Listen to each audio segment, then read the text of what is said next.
Hash-pash deguncha bahorning so'nggi oyi may ham kelib qoldi. O'zgidromet esa ushbu oyda kutilayotgan ob-havo prognozlarini ma'lum qildi. Unga ko'ra 2026-yilning may oyi beqaror ob-havo bilan boshlanishi kutilyapti.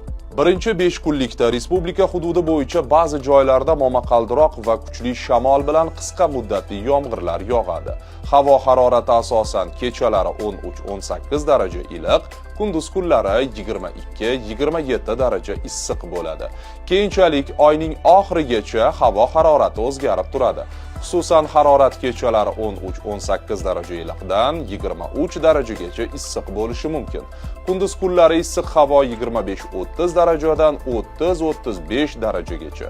Shimolda, janubda va cho'l hududlarida 36-38 darajagacha o'zgarib turadi. Ushbu davrning ayrim kunlarida ba'zi joylarda qisqa muddatli momaqaldiroqli yomg'irlar yog'ishi mumkin.